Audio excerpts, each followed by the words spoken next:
Hi, and welcome to this Stark UK podcast for Pride Month. It's a time of year when we recognise and celebrate the achievements of LGBTQ plus people in areas like sport, fashion, music, business. My name is Kev Geegan. I'm delighted to be joined in this podcast today by three of my colleagues as we reflect on what Pride Month means and where we can look to think differently when it comes to inclusion and diversity at Stark UK. So joining me today on this podcast are Joe Irving, Kellyanne Mandara and Ryan Watkins. First of all, thank you all so much for being part of this podcast. First of all, nervous about taking part? Yes, definitely. Yeah, just a little, yeah. I think we're all a little nervous this morning, but it's going to be a good podcast. Fantastic. Thank you so much. Look, I guess we'll kick things off thinking a little bit about Pride Month. First of all, what does it mean to you personally, and how important is it that this is something that is on the global calendar? It's a time of year when people have a chance to sort of sit back and reflect, but also really take that opportunity to celebrate the achievements of people within the LGBTQ plus community. So personally for me, coming from South Africa, it is not really something that is as openly spoken about as here in the UK. I found it fascinating that companies celebrate it. That's definitely new for me. For me, it's been amazing to be a part of a company that celebrated so widely. But I think coming from years ago, back in time when it wasn't around as much then to where we are today, there's massive changes been had countrywide, really. Ryan, how important is it that Stark UK recognises Pride Month?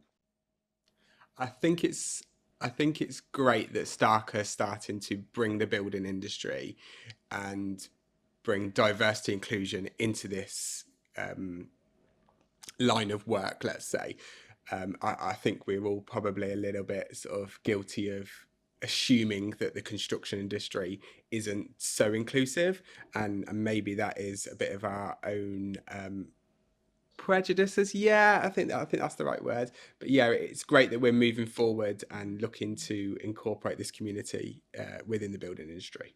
I mean, it's really important if a company says that it's recognizing Pride Month, that they're not just empty words. Exactly. So, in my opinion, I just feel that for Stark to be proud of us working here in an industry that is perceived as not maybe as accepting is a big win. I think that it is really something that is endearing, and you can be proud to be in a company like this. I mean, the core values at Stark UK are decency, passion, and pride. This really goes to the heart of that, doesn't it? Oh, definitely, yeah. I would say over my 17 years on and off with the company, over the last few years in particular, it's becoming more and more spoken about, and all of the things that are going on online on our toolbox that are celebrating this is absolutely fantastic for the company. Let's talk a little bit about your personal experiences and within Stark UK. How have you found it as members of the LGBTQ plus community? Has it been challenging? From where I'm from in the UK, not really. I think I'm around a lot of people and builders and colleagues that I know really well. I've never felt any different to any of them. I sort of try to pick and choose based on like customers' age groups or ethnicity, etc., to what they might have their own beliefs in, and I don't push anything on them. I'm proud to be me. I'm happy with who I am and very comfortable, but I also take into account other people's feelings, religion and beliefs. So, but other than that, everybody that I know, all my customers and colleagues are really supportive of who I am. Does that chime with your experiences? So for me, it's slightly different. I've been in industries in back. Sorry, I keep referring back to South Africa because that was most of my working career, but it's not as widely accepted and it's not as widely spoken about. So I got so used to not speaking about my partner as my wife or whatever. So I would just be in general conversation. And I think that is in part I've brought that with me, and I haven't really been as open and as honest about, things that about speaking about my family and things like that, because that's unfortunately my own personal experiences holding me back. So because I always joke about the kids, but I never specifically speak about my wife because it was something that was just not done. So coming here, it's so enlightening to see that people speak open and frank about their partners, whether it's a husband and a husband or a wife and a wife. I find it amazing and enlightening, to be able to be open and honest and say I went somewhere with my wife. It's really a new experience for me. I mean, it's great that you're experiencing a positivity in this. Absolutely. The positivity is amazing. It's above what I ever experienced it to be. The moving here to the UK has been such a fantastic experience, just in terms of, in general, how you're allowed to be who you are, just walk with kindness and passion and, experience. Can I just ask you, Joe? Yeah. So when you were in South Africa, did you receive any negative feedback in regards to your sexuality then, or? Yes. Okay. Yes, it is. I grew up in a very staunch Afrikaans background where if I could share a little bit of a personal experience, my parents were very religious, and it was absolutely a taboo subject. So it is still going back.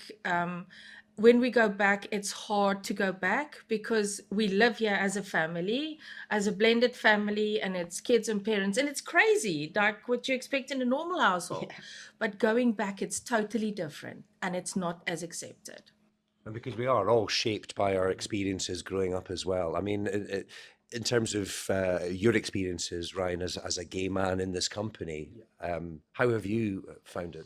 I found it. I've had two sort of sides to this story, really. In terms of, I've sort of worked at both at ops level and based here at Binley. So I've had two very different experiences. I'd say my experience at Binley has always been really positive, really upbeat, and really inclusive. And I don't always feel that my time at ops has always been like that. And maybe that's a little bit of my own sort of getting into your own head a little bit and maybe overthinking things at times. But I certainly didn't always feel that sort of more customers are generally always like, if there was myself and a colleague had said, can I give you any help at all? They would always go to maybe the more straight male type of role and sort of their idea of knowing the business better would have been that sort of person. So I think there's little things like that that knock your confidence a little bit within that sorts of stuff. So do you think, Ryan, that as a whole, UK and company wide, that we're probably a bit more accepting of lesbians rather than gay men? Do you feel like?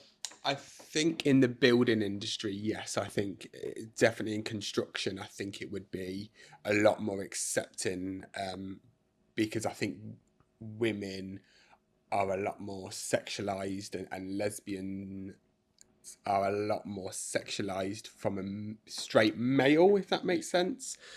Whereas I think that the gay males, it's almost like they don't want to see that. It's out of sight, out of mind type of attitude. Yeah, because I've got a lad that works on my counter. He is gay as well, and he definitely, probably a lot more than me. I just am me, and I think it's obvious who I am and what I am. But he definitely hides himself a lot more in and around when he is serving people on the counter of who he is. I mean, I'm not saying you could look at somebody and tell that they're gay. Like some people, definitely not. But he definitely tries to play it down and act a bit more macho. So I definitely think there's probably some work to do, not just in the company, but also countrywide, worldwide, in being a bit more inclusive of gay men. And I think that's a really good point you've made there, Kelly, in terms of we are moving forward. And I know you referenced like you've been in the company for 17 years now, and it brought like a thought process to my head of like how it was like then in a country versus, never mind just within the company, of how we have progressed since then in the last 17 years is incredible, and we are moving forward. And I generally start to see trends, and there's certain types of people who you would find that are sort of less inclusive of the LGBTQ plus community, and it's starting to change. And I think that change is very, very, very slow. But if you're 1% better every day, that's 1% better than you was the day before. And I think that's the same thing within the building industry. I mean, I think, my children go to school now, and it's spoken a lot more about in young schools, whereas when I was at school, it definitely wasn't spoken about, and I didn't know of any gay, lesbian or LGBTQ people. But my kids now speak openly. Obviously, they know they've got two mums. Pride was in our little Bedworth town not long ago. It wasn't very big, but it's the first one, and the kids absolutely loved it. They talk about they want to go to the big one. So I think the more and more we start talking to children and younger people about all of the different people that there is in the world, the more we move forward, the more accepting it's going to be in the long term. In terms of that, and if there is that sort of a bit of a disconnect then between our colleagues at Stark and potentially our customers, what kind of responsibility do you think we have as a company to work with our customers? It's not about pointing fingers at them and shaming them for being homophobic, but what should we be doing then to try and at least help that with that education process? So I think that sometimes we try and split people. You say, we've got the LGBT people and we've got the perceived, what is generally accepted as normal people. At the end of the day, we're all people and we all want to get something done, and we've got the best interests at heart. So, as long as we keep working together respectfully and just keep going at it, I think there will come a time when it eventually evens out. Of course, people will have their own baggage and their own some of their own experiences that they carry with them. But if somebody assists you in a way that you want to be assisted, and they treat you with respect, I think we'll get to a point where we all just get along and get things done. Yeah, I mean, I definitely think you said about normal, and when I told my boss that I was coming to do this, I said, it's difficult in some ways because I only ever see myself as a normal person. And they laughed and said, "You are normal." I mean, I'm not normal, but it's hard sometimes. I want to celebrate all of this, and I'm 100% behind it. But I never ever look at myself in a different way to anybody else. And I think to help us move forward from it, I think with people who might step back in the shadows a little bit, like Ryan and the lad who works on my counter, maybe it's a case of being more supportive as us as colleagues in and around him with the people that obviously coming into the shop to make it feel Definitely. I really agree with that point you've just made. It's us coming together and supporting each other, carrying each other through the difficult parts or the uncomfortable parts as human beings, because that's who we are at the end of the day. And everybody has got their own opinions, everyone's got their own thought processes, and that's okay.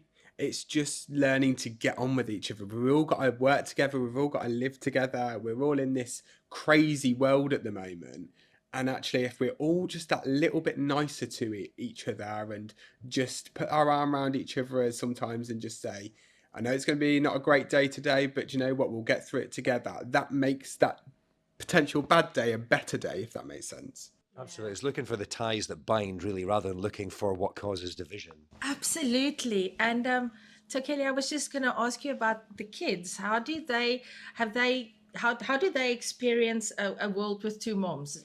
Oh, they don't see it any different. Honestly, they're just two crazy kids. I've got twin girls. They're both 9. A lot of their parents I sort of went to school with and stuff. So all of their friends are very they understand. We have them around the house. They love it. But they never see us any different. They know how they were brought into the world. We've spoke to them very openly and honestly about everything. They don't, if they ever want to ask questions, we tell them openly and honestly. But yeah, I mean, just because I think of how far we are coming with teaching children at school at a young age, my children do not get bullied or picked on or anything, which is absolutely amazing. I love that about kids. I love that they are in a world at the moment where they learn about each other rather than pointing fingers, pointing out the differences. They learn about including everybody. So, so I was married before I to my ex-husband before I married my wife. So my kids, they have their dad, they know where he is, and we're friends. Everything is amicable, and the kids talk about two moms and dad. So we've got mom one and mom two, and the way that they experience the world is so enlightening, and it just makes you believe that the future is going to be better. And at that age, they're like sponges, aren't they? They're just soaking up all this information, and there's no judgment there, because it's just like a bit of they don't really care, because all they care about is going out and playing with their friends. And They're just pure, aren't they? They're just very pure, and it's just so nice to see them when they're at that age. And if we can sort of teach them about just being nicer to people, and not everybody is your normal, and your normal is okay for you, but someone else might have two mums, someone else might have two dads, or they might not have mums or dads, and they might just be single. Someone said to me once, "What is normal?" Yeah, what is and it normal? is right. What is normal? I think the biggest thing for me was when we just moved here and the kids were enrolled in schools, because of the way I perceived life coming here. When we got to parents' evenings, I would just break the ice and say, "Oh, you're in luck. You got mom one and mom two. Surprise!" And to just, for me, to make it easier, because I didn't know what to expect, but it was about two moms coming here, finding out what's going on with their kids at school, and I found that amazing. I was just going to ask you, Joe, did you find when you came over to the UK that you changed your way of parenting them, the children? Because obviously you would have been, you're bringing children up in a different environment, which is going to be a lot more, like you said, not accepting of the LGBTQ plus community. Did you have to change a lot of how you were parenting them to bring them up in the world that they are included, and that's okay to be like that? So I have unicorn children. My youngest son loves unicorns. He lives in a world of his own, and that's why he's the one that I focus on the most, because he sees the world differently already. And I definitely had to change my ways, because Afrikaans culture is still very militant. Say as I do, don't speak up. And coming here, I had to change my ways to allow them to be and to speak and to have an opinion. So I'm raising kids who ask difficult questions and who keep me authentic, which is part of the reason why I'm here today. Because if I expect of them to be authentic, I need to do the same. That's an absolutely fantastic lesson there, and a fantastic way of thinking. We talk a lot about allyship with the LGBTQ plus community. What does that mean in practical terms for people who work in this company? Oh, that's a really difficult question, Kev. Do you know, I think that to be an ally of the community, you don't have to be the person that holds the flag, or has to be somebody who is out there and loud and proud. But sometimes I think it goes back to what I said earlier a little bit of just to sort of maybe go, do you want me to help with this, or do you want me to do this, or support with this, or how can I ask questions? Like you said earlier, like, I'm a gay man, and I love it when people ask me questions, because we're educating and we're always learning. And unless people ask questions, and unless people are inquisitive about things, we're never going to move forward. So I think I would say to be a good ally would be to open up and open your brain up and try and to understand things and ask questions. I would say for anyone who isn't maybe in the LGBTQ community, to maybe come and get involved in things like this as well, and to speak about their thoughts and feelings, hopefully positive, which would hopefully make the likes of the three of us feel a little bit more, and that to me would be an ally, somebody who isn't in the community, so to speak, speaking about the community in a positive way. I feel that, being able to talk about what happens in my life, because I was, having a household, doing work, just having a chat about what happened last night and the kids were naughty, just you don't just including everybody and seeing everybody as the same. In my mind, that is already more allyship than anything else, because the moment you exclude somebody and you put a label on them and say, okay, fine, this is the label for this person, they fit into a specific bucket, then you have to get people to join that bucket. But if we're all the same, we're all here, we share experiences, then we're allies in any case. And as Ryan said there, sometimes the simplicity of just having a conversation can be so powerful. Absolutely. And we all have a lot to share, and we're all living a life that is sometimes amazing and sometimes a bit trying. But if we can share experiences, we can all learn from it. And I think it's okay to not know everything, and it's okay, maybe people sometimes might be worried about, okay, so even like the name LGBTQ plus, people might go, oh, I don't want to say it just in case I offend somebody and get something wrong. I think certainly from my point of view, as long as something is not done with malice, it's okay to make mistakes. It's okay to not get everything right the first time. And it's okay to go, okay, sorry, I didn't mean to do that, but what can I do to make it better? It's all about intent, though, isn't it? Correct. You use terminology, and it's the intent behind it, isn't it? Absolutely. Yes, that's a very good point that Ryan is making. And I think by just doing that, it will already make a significant difference. And I do feel that where I've honestly been concerned, it's all about being included in wherever you are and what you're doing. And it's been a really good experience so far. And sometimes, as you say, it's about understanding, it's about having conversations with each other. All that's left for me to do now is to thank you all for taking part in this podcast. I hope you enjoyed it. So Joe, Kellyanne, Ryan, thank you so much again for sharing your time and your stories. And we hope that everybody has enjoyed listening to this. But thank you again. Thank you, Kev. Thank you, Kev. Thank you. Cheers.